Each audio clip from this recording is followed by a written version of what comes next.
사랑하는 분의 성도 여러분, 오늘도 귀한 예배 자리로 나오신 여러분 모두를 우리 높으신 주님의 이름으로 환영하고 또 축복합니다. 여러분 모두가 신령과 진리로 지금 예배 드리고 계신 줄 믿고 이 예배를 통해서 하나님께서만 영광을 거두어 주시고 또 저희들에게는 주님이 내려주시는 정말 놀라운 하늘의 은혜가 가득한 시간이 되기를 다시 한번 소망하고 축복합니다. 오늘이 벌써 12월의 두 번째 주일이고 이제 두 주가 지나면 새로운 한 해를 또 저희들이 벌써 맞이하게 되네요. 이번에는 성탄절이 토요일이라 성탄 주일을 조금 일찍 지켜서 19일 다음 주에 지키게 되고 그 다음 주일에는 또 저희들이 송년 주일로 지키게 되고 그 다음 주일은 신년 주일로 지키게 되니까 이게 그냥 뭐 그런 하나하나의 제목들이 없으면 어떻게 지나가는지도 사실은 모르겠어요. 아까 장로님 기도하신 것처럼 정말 너무 빨리 지나가는 팬데믹의 시간인데 올겨울은 따뜻하죠. 그죠? 그래서 날씨가 막 엄청나게 춥지도 않아서 성탄 분위기가 거의 안 나는데 또 화이트 크리스마스 본 지도 정말 오래된 것 같아요. 그죠? 그래서 눈이 지난주에 온다 그래서 뭐 저는 기대 안 해요. 눈 오는 거. 안 오면 제일 좋고 유튜브 같은 데서 배경으로 보는 게 제일 좋은데 딱 한 번 이렇게 비처럼 흩날리다가 막 사람들이 막 페이스북에 막 눈 온다 그러다가 이제 또 그거 없어졌더라고. 한 30분? 1시간 오다가 이제 말고 그래서 그런지 연말 연시 느낌도 그렇게 많이 나는 것 같지도 않습니다. 팬데믹의 영향인 것 같기도 한데요. 뭐 미국도 그렇고 유럽도 그렇고 이 오미크론 때문에 확진자들이 생겨나지만 좀 경미하다고는 합니다.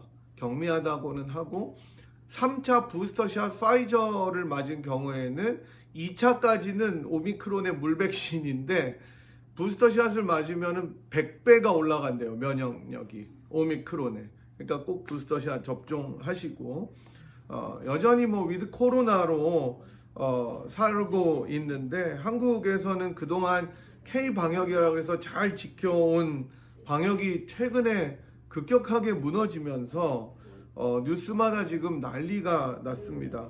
하필이면 또 이 오미크론 전파가 목사 부부를 통해서 시작돼서 교회가 또 엄청나게 욕을 먹고 또 살짝 거짓말을 했잖아요.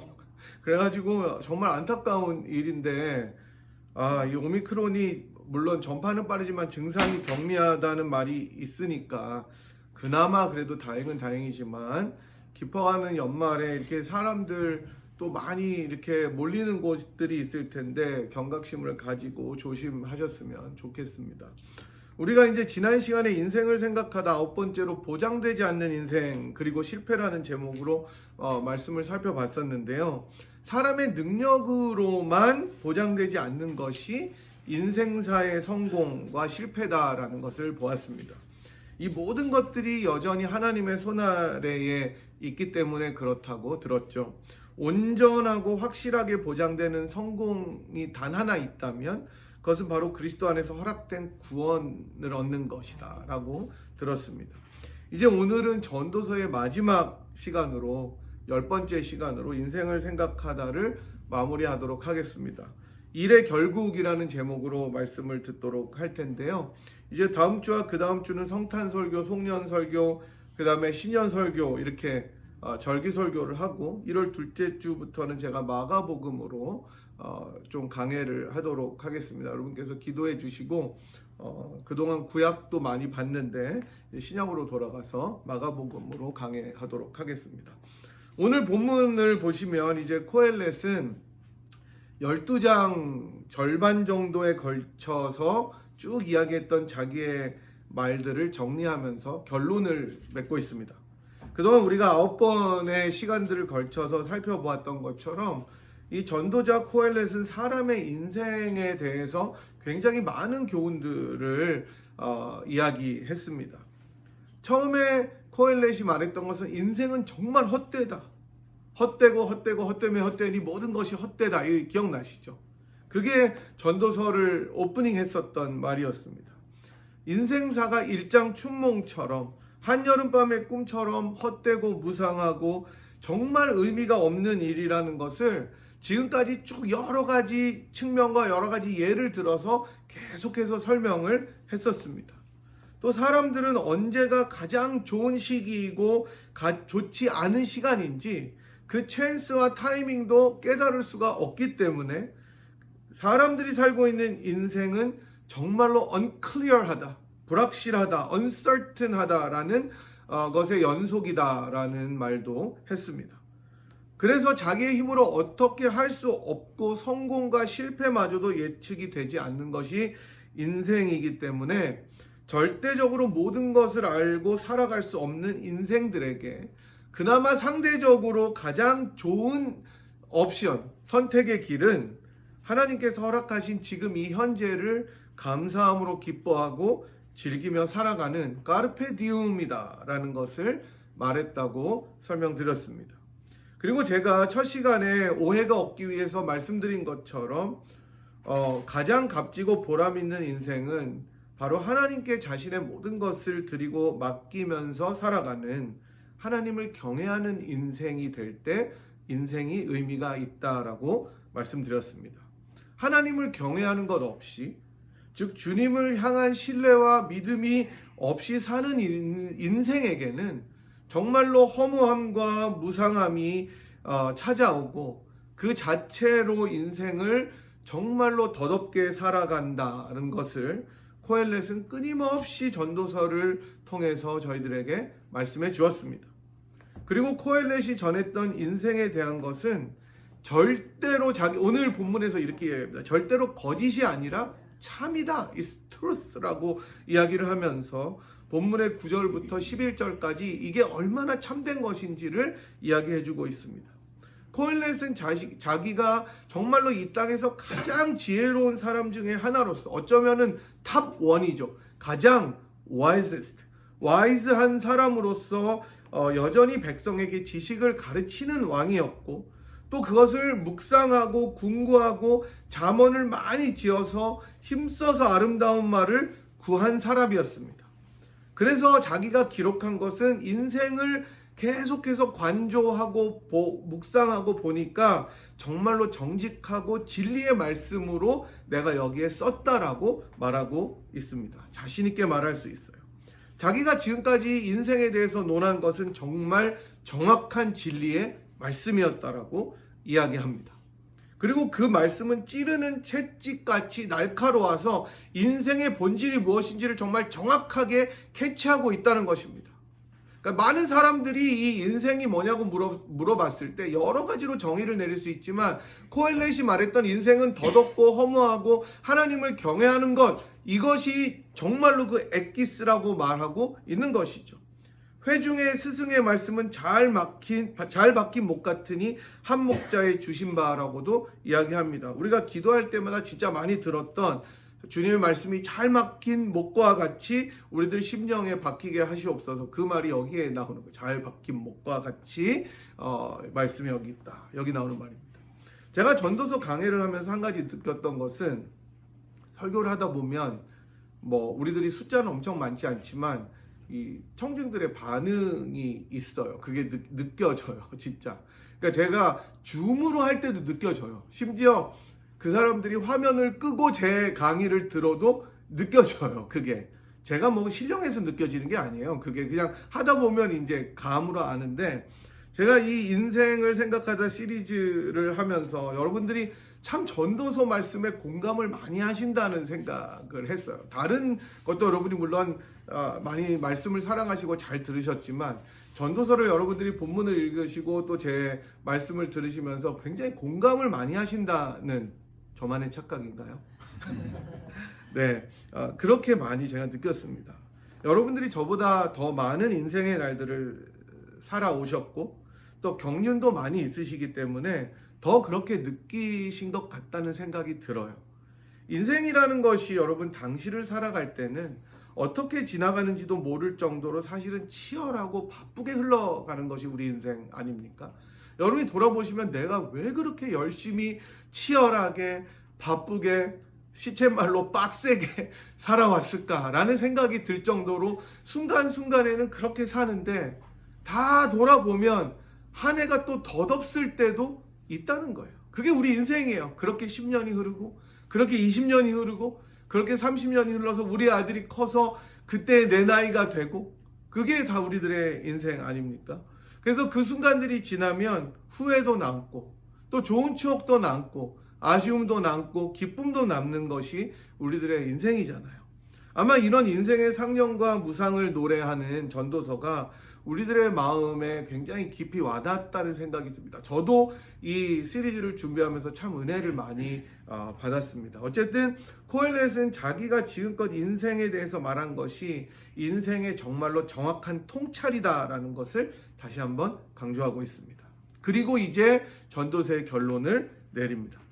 이제 코엘렛은 자기가 말했던 모든 교훈들을 마무리하면서 결정적인 한 가지 결론적인 말씀을 던지는데 그게 13절입니다. 우리가 같이 한번 13절 읽어보도록 할까요? 13절 같이 한번 읽겠습니다. 시작. 일의 결국을 다 들었으니 하나님을 경외하고 그 명령을 지킬지어다. 이것이 사람의 본분이니라. 아멘. 인생사의 모든 것에 대해서 다 들었으면 결국 인생들이 마땅히 취해야 될 태도와 자세는 13절이라는 것입니다. 하나님을 경외하고 그 명령을 지켜라. 이게 정말로 코엘렛이 하고 싶었던 말이에요. 12장을 계속해서 써내려가면서 이게 더덥고 정말 힘들고 상대적으로 현재를 즐기고 다 좋지만 인간에게 있어서 가장 중요한 삶의 핵심은 하나님을 경외하고 그 명령을 지키는 것이라고 말씀하고 있는 것입니다. 사실 우리가 너무나 잘 아는 당연한 말씀이잖아요.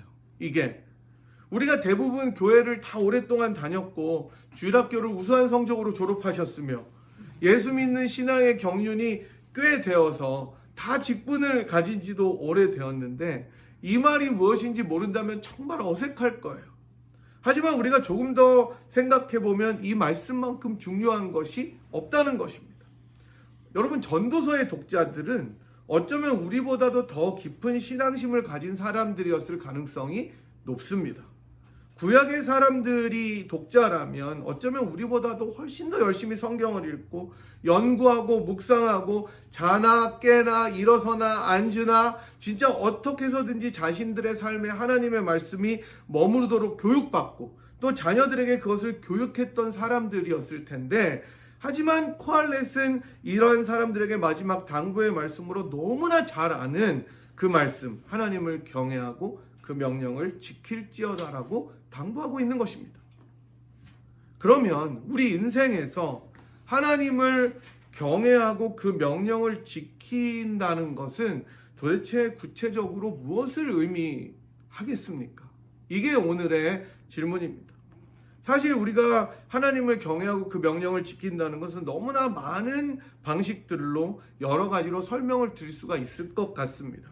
하지만 저는 오늘 이렇게 말씀드려 보도록 할게요. 하나님을 경외한다는 것은 여러분 분명히 하나님을 두려워하는 거겠죠. 그죠? Fear of God이고 하나님을 두려워하는 것이지만 그것은 우리가 하나님이 정말 무서워서 벌벌 떠는 것은 아니라는 것을 여러분이 잘 아실 것입니다.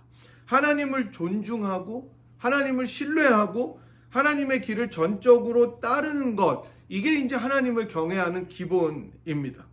그렇기 때문에 내가 그 하나님을 신뢰하고 믿고 따르려고 노력하기 때문에 당연히 하나님의 명령을 지킨다는 그 다음의 말씀이 나오게 되는 것이죠.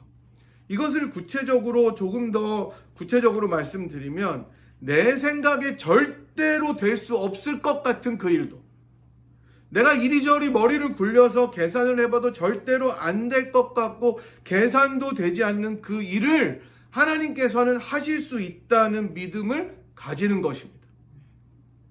그게 나 자신이 처한 문제든지 내가 지금 이렇게 있지만 정말 하나님께서 내 삶에 역사하실 때 그 모든 것이 가능하다는 것을 믿는 거예요. 가족이 가지고 있는 문제라든지 우리 가족이 지금 볼 때는 내 생각으로 내 경험으로 다 이거를 굴려볼 때는 아무것도 안 될 것 같은데 하나님을 신뢰할 때는 하나님께서 그것을 들어주실 것이라는 그 믿음이라는 거예요. 교회도 마찬가지예요. 교회가 당면한 과제, 우리가 볼 때는 이게 안 될 것 같지만 우리가 소망의 닻을 주님 앞에 드리고 나아갈 때 하나님께서 그 모든 것을 이루어 주신다는 것입니다. 직장에서의 이슈도 마찬가지고 이 사회의 이슈도 마찬가지입니다. 그 서클이 계속해서 늘어가는 것입니다.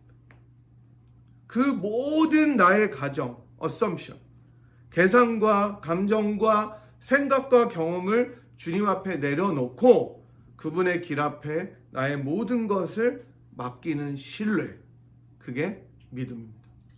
그게 경외함입니다. 여러분, 제가 지난번에도 한번 이 말씀을 이 말씀이 아니라 예화를 들었는데, 인디아나 존스 영화에 보면 다리를 건너야 그 보물을 가져오는 장면이 나와요. 근데 절벽이에요. 절벽에서 절벽이에요. 근데 어떻게 갈 거야? 내가 한 발 내디디면 떨어지는데. 근데 인디아나 존스가 가요, 거기를. 한 발을 내디뎠는데 거기 인비지블 다리가 있었던 거예요. 눈에 보이지 않는 다리가 있었던 거예요. 가게 되는 거죠. 저는 하나님이 여러분 모두에게 그런 길들을 새해에 내주시기를 소망합니다. 아멘. 그게 하나님을 경외하는 거예요. 내 생각으로는 안 될 것 같은 일도, 내가 계산해 봤더니 다 수지도 안 맞고 아무것도 안 맞고, 야, 하나님은 이거는 성령님도 안 돼. 내 마음속에 이미 그렇게 결정하고 있는 모든 일들이, 내 가정사가, 교회의 일이, 직장의 일들이 인디아나 존스가 그 절벽으로 한 걸음을 내디뎠을 때 신기하게 떨어지지 않고 그 발이 다리에 붙었던 것처럼 성령 하나님께서 여러분의 길들을 내주실 것을 믿으시기 바랍니다. 아멘. 그게 하나님을 경외하는 거예요. 하나님을 신뢰하는 거예요. 여러분, 안 그러면 하나님이 왜 우리들의 하나님입니까? 똑같죠. 우리가 인생을 살아가면서 세월이 지나갈수록 노련해집니다. 그런 우리는 이런 경험과 노련함 때문에 때로는 너무 우리들의 생각 속에 갇혀서 현실적이라는 말로 많은 것들을 제한해버립니다. 코엘렛은 전도서 전체를 통해서 그 모든 것이 다 불확실하다고, 언제나 워킹하는 것은 아니라고 지금까지 말했어요. 우리 역시 인생의 경험을 통해서 이것을 뼈저리게 느끼고 있습니다. 실패할 때도 되게 많아요, 우리가. 저도 많아요. 여러분, 제가 여기서 그냥 이렇게 말씀 전하니까 저는 막 성공 가도를 달리는 사람 같지도 않죠. 그러나 저도 진짜 실패 많이 했어요. 지금도 실패하고 있을 수도 있어요. 하지만 그래서 인생의 모습은 그럼에도 불구하고 자기가 가진 지식과 경험과 노련함을 통해서 극복하려고 노력하지만 극복이 안 되는 게 우리 인생이에요.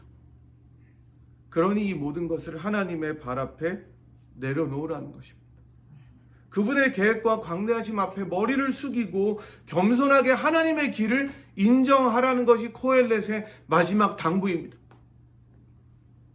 그렇기 때문에 잠언에서는 여호와를 경외하는 것이 지식과 지혜의 근본이라고 이야기하고, 너의 모든 길을 다 주께 맡길 때 하나님께서 그 길을 인도하신다는 것입니다.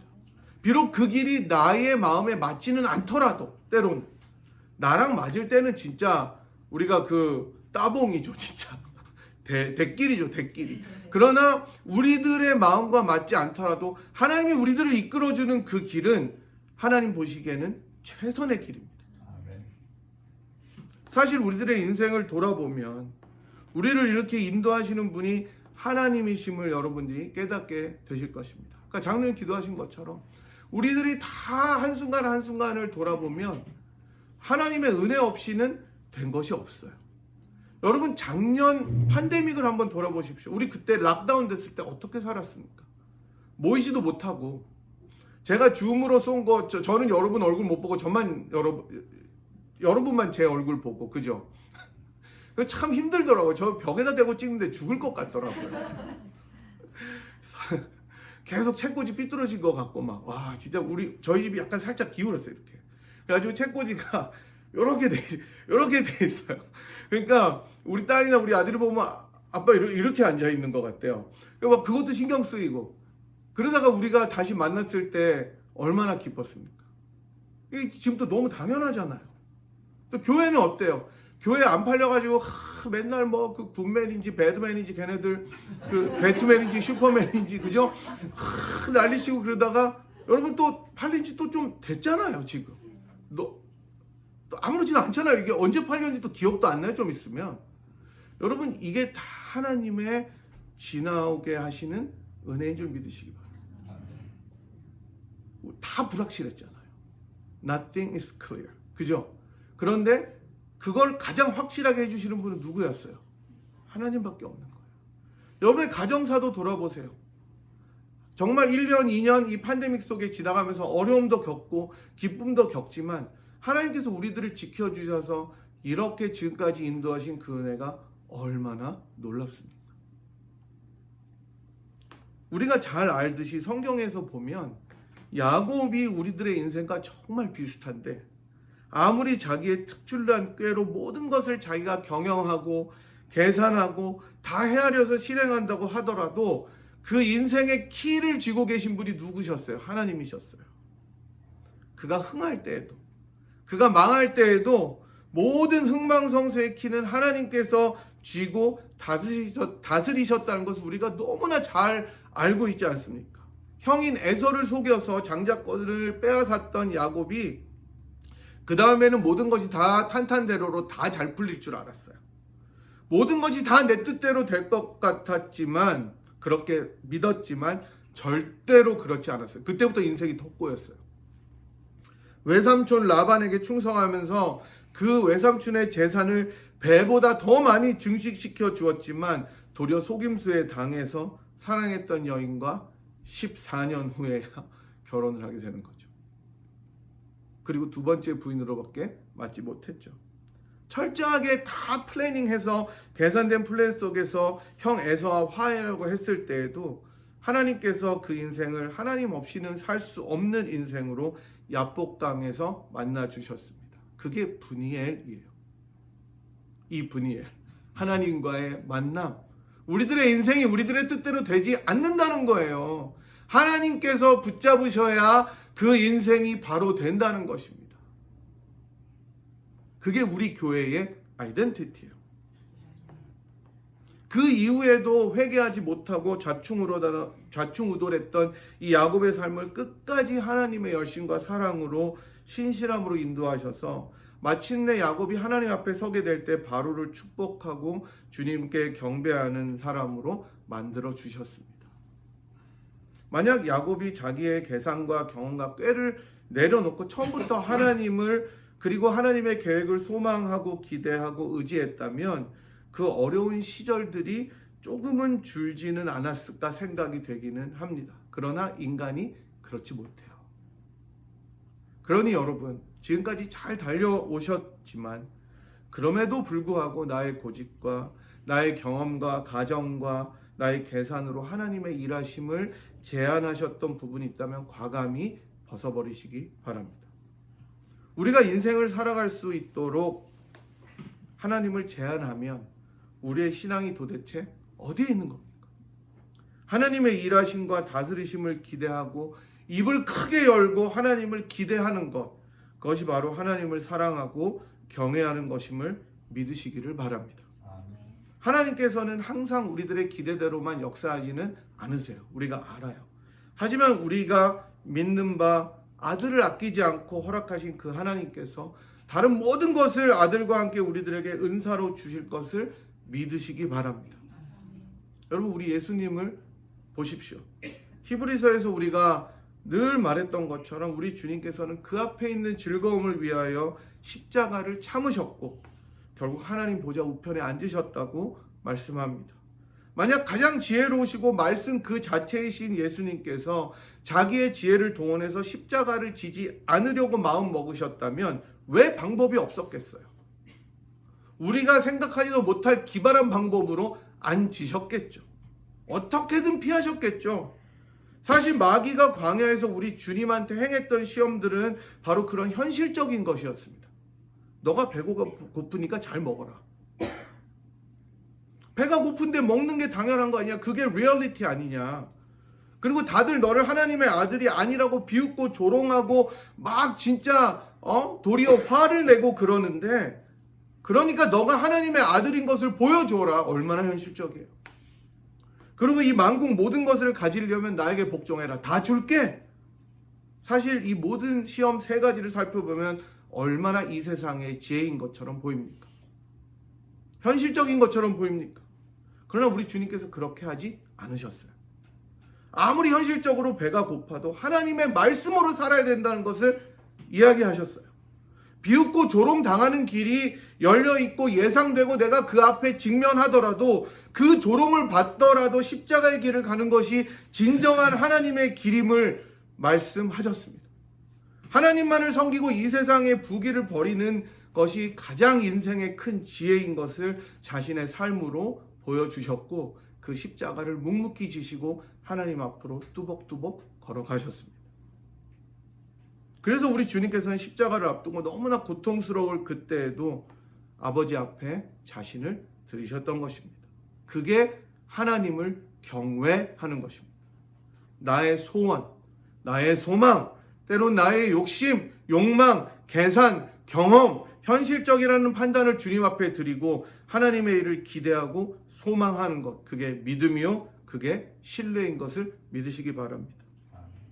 사랑하는 분일 성도 여러분, 전도서를 끝맺는 코엘렛의 말씀을 다시 들어보십시오. 일의 결국을 다 들었으니 하나님을 경외하고 그의 명령들을 지킬지어다. 이것이 모든 사람의 본분이니라.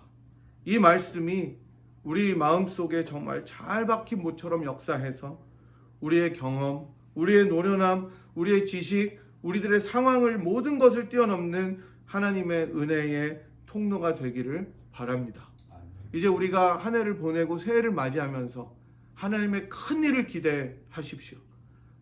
여러분 자신에게 베푸실 하나님의 놀라운 일, 여러분 가정에 베푸실 하나님의 놀라운 은혜의 역사, 이 교회에 부어주실 하나님의 놀라운 은총, 우리 사회에 부어주실 하나님의 능력의 역사를 입을 벌리고 크게 기대하십시오. 하나님께서 경외하는 자들에게 그것을 부어주실 것입니다. 나의 눈은 온 땅을 두루 감찰해서 오로지 자기를 경외하는 사람들에게 향한다는 하나님의 말씀이 여러분의 인생과 우리 모두에게 임하는 놀라운 그런 말씀이 되기를 주님의 이름으로 간절히 축복합니다. 하나님, 10주간에 걸쳐서 전도서의 말씀을 묵상하게 하시니 감사합니다. 저희들이 전도서를 통하여 배웠던 많은 교훈들, 저희들 마음속에 잘 박힌 못처럼 늘 머물러서 하나님의 음성을 전달하는 통로가 되게 인도하여 주시옵소서. 인생이 하나님 없이 살아갈 때는 아무런 의미가 없고 덧없는 것이지만 하나님을 경외하고 하나님을 신뢰하고 하나님을 사랑하며 살아가는 인생들에게는 가장 값지고 멋있는 것이 우리들의 삶임을 고백하게 됩니다. 저희들의 가정과 저희들의 경험과 저희들의 지식과 모든 것을 주님 앞에 내려놓고 하나님께서 저희들 인생에 베풀어 주실 은혜와 소망들을 기억하면서 다시 한번 주님을 기대하는, 주님을 바라는 그런 저희들의 인생이 되도록 축복하여 주시옵시고, 그런 저희들의 자녀와 가정과 또 이 분이엘 교회가 되도록 은혜를 더하여 주시옵소서. 그런 한 해를 소망하며 나아가는 저희들이 되도록 인도하여 주시기를 간절히 빌고 기도합니다. 지금은 우리들의 참 지혜와 참 지식의 근본이 되어 주셔서 우리를 위해 이 땅에 오셔 우리들을 살리시고 구하여 주신 우리 주 예수 그리스도의 무한하신 은혜와 그 아들을 아끼지 않고 기꺼이 우리를 위하여 내어주신 하나님 아버지의 극진하신 사랑하심과 성령 하나님의 위로 교통 충만하심이 하나님을 경외하고 그의 길을 전적으로 신뢰하고 의지하며 따르며 주님께서 채우실 귀한 은혜들을 소망하여 입을 크게 열고 주님을 바라고 기대하는 이 자리에 함께한 주의 백성들 한 분 한 분 머리머리 위에와 사랑하는 분이엘 제단 위에 지금부터 영원토록 함께 하시기를 간절히 축원하옵나이다. 아멘.